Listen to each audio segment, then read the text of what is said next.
Hey guys, I want to start this video by saying don't get pissed off.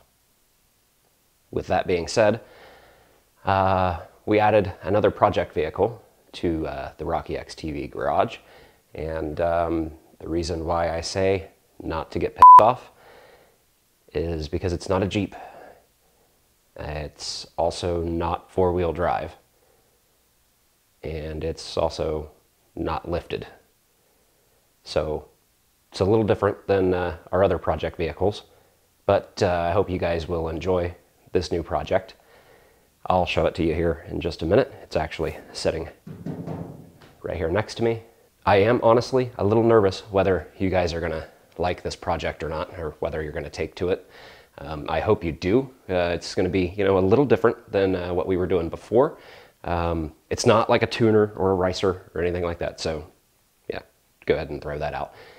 The project doesn't have a name yet, so I'm hoping to get you guys engaged enough to where I can get enough people in the comments giving some suggestions on a name, and maybe we can come up with one.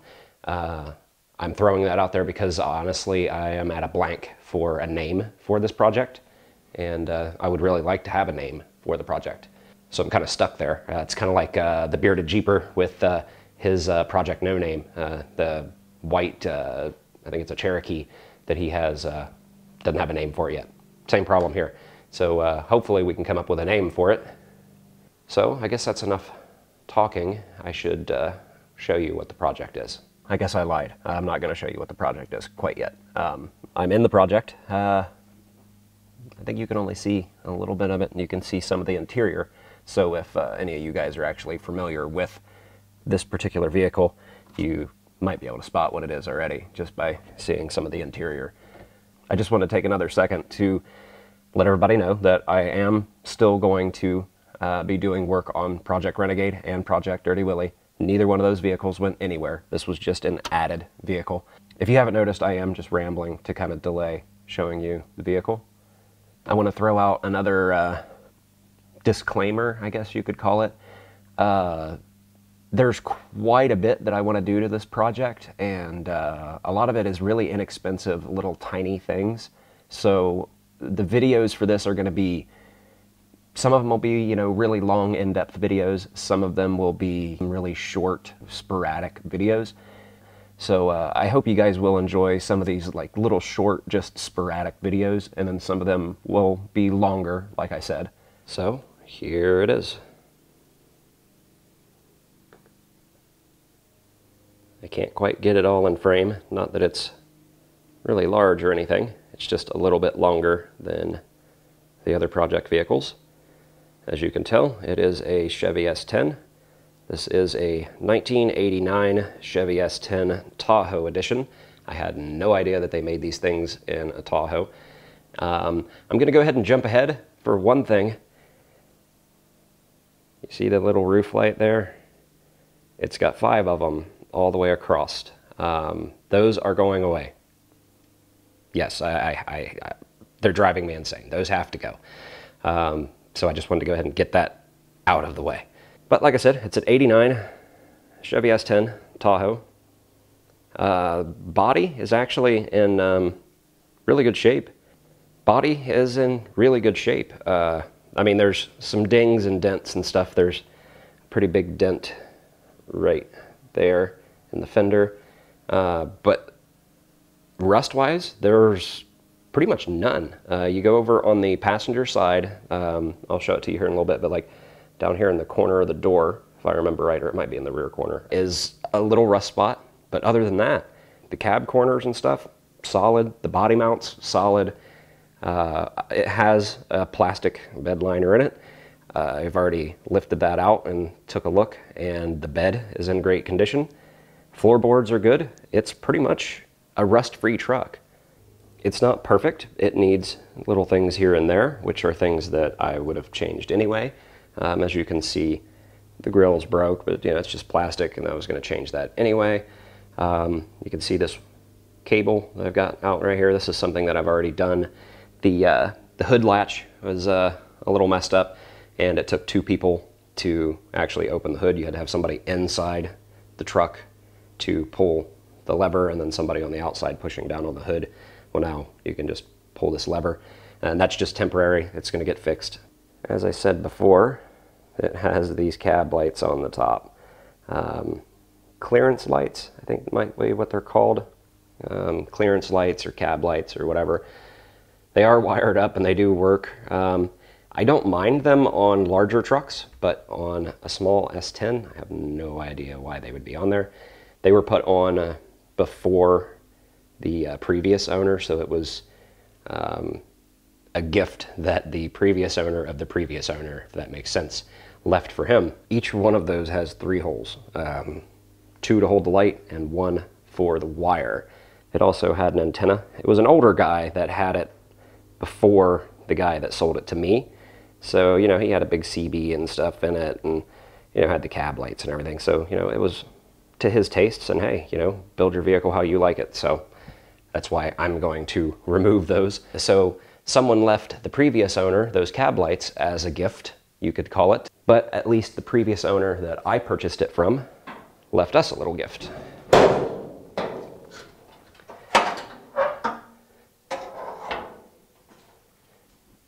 Not sure if you can tell what that is, but originally this had a 4.3 liter V6, and now we have a 5.7 liter 350 small block Chevy. So yes, it does have a V8. This is a TBI 5.7, came out of a 92 1500. It does have the S10 conversion headers and motor mounts, and everything was actually done, you know, really well on this. It looks like there's a lot of just stuff underneath here, but I mean, normally when you see someone swap over a small block into an S10, they go straight for carburation and they get rid of like power steering and all of that stuff and just have everything removed. Well, this is, you know, fuel injection, so it's actually got, you know, wiring harness, computer system, all the gauges and everything work. It's almost like, you know, a factory option. I may be picking up another engine, putting it on an engine stand and doing a rebuild and building an engine for this and leaving this one in here because it runs really well. You can get in, it fires right up. You can drive it around, no problems whatsoever, other than a little bit of a heating issue, and it's not too much of an issue. It has the factory 4.3 radiator in it, and that does a fairly decent job at keeping it cool, but that's something else we're going to be changing out. It had some kind of alarm system on it. There's a little siren over there. I'm going to trace all the wiring to that and get all of that removed.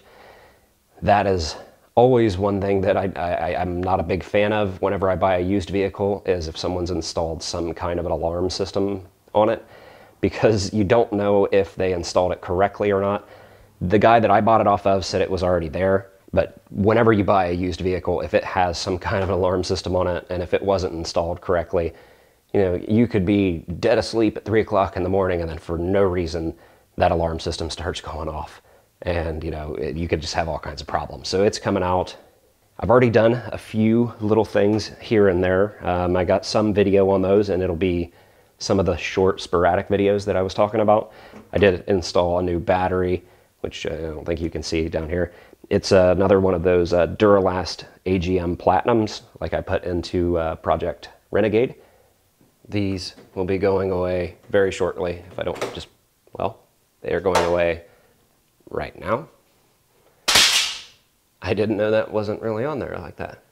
So I've got a few lights set up on the inside here so I can show you the interior, but I'm going to use a small little camera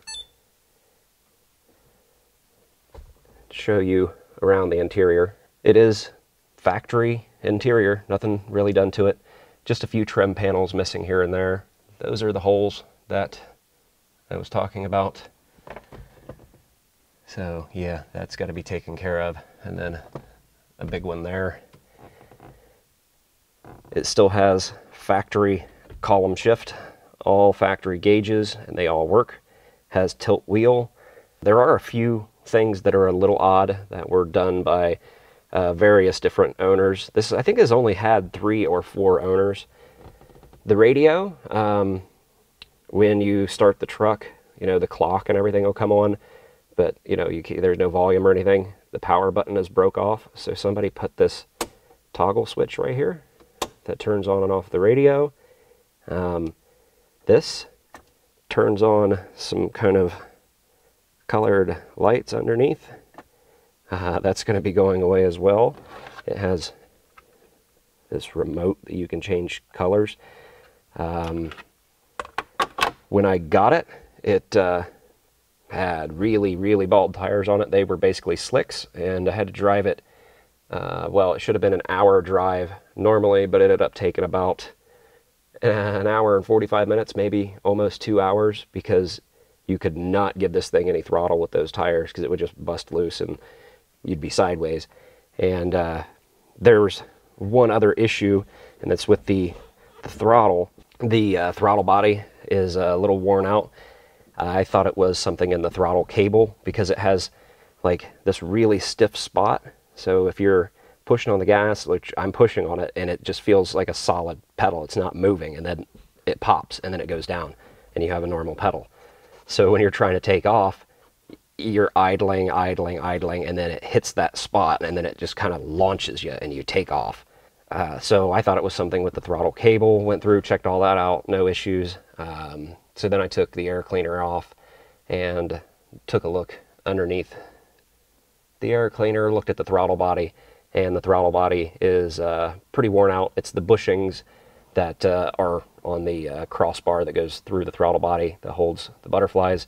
They're worn out, so the throttle body can kind of, well, not the throttle body, but the shaft that goes through it can kind of move from side to side just a little bit, and it puts everything in a bind. But then you hit the gas and it gets past that spot, and then it's fine. I bet most of you guys haven't seen one of these in a while. A vehicle that has an ashtray and a busted glove box, but that'll be taken care of. One of the biggest undertakings, I think, for this project is going to be the interior. As you can see, it's all stock and it's all here, but I don't know if it's going to stay red or not. Most likely I'll go with like a gray or a dark gray, just because that will kind of match no matter what, you know, color we end up painting this in the future. I've probably already said this, but the videos for this are going to be kind of sporadic. Some will be short, some will be long, some will be, you know, in depth with the, you know, multiple angles, and some of them will just be, you know, with a handheld. A lot of them are going to be just with a little handheld camera for right now. I already did an exhaust system on this. When I bought it, it had, you know, an okay exhaust. It came down to a collector. It came off the headers and came down to a Y pipe, and then it had an O2 sensor there, and then it was just a big single piece of pipe to a single muffler, and then another single piece of pipe. But I wanted to go ahead and put a new exhaust system on it, and I wanted to run duals on it. So I went ahead and took it over to an exhaust shop and went ahead and had dual exhaust ran on it. So I might throw in just a real quick little clip of the exhaust for you in here somewhere. But I don't want to give away too much because I've got another video about the exhaust. It's not really showing a whole lot of installing the exhaust, but it gets more into detail about it. Enough rambling, basically. This is the new project. I'm going to continue working on the other projects and doing the how-tos and the review videos and all that stuff. So this is just going to add to all of the normal stuff. Make sure to leave a comment. Let me know what you think of it. If you know, if you'll watch these videos, because I am kind of worried whether, you know, the Jeep guys will be interested whatsoever in this. So I would really appreciate some feedback on that. And if you have a suggestion for a name, leave it in the comments, and, you know, hey, it might become the name of the project. So yeah, I'm done rambling. That's it. If you came across this and you're not a subscriber, or you're new to the channel, or if you've never seen one of my videos before, make sure to go into my channel, check out a couple other videos. I've got 2 other project vehicles that have, you know, full builds done on those with, you know, multiple videos and stuff. I've got how-to videos, review videos, a ton of different things in there. So make sure to check out a couple of those videos. And if you find a video that you like, hit the like button. If you have something to say, leave it down in the comments. And if you find a couple videos that you like, don't forget to subscribe to my channel.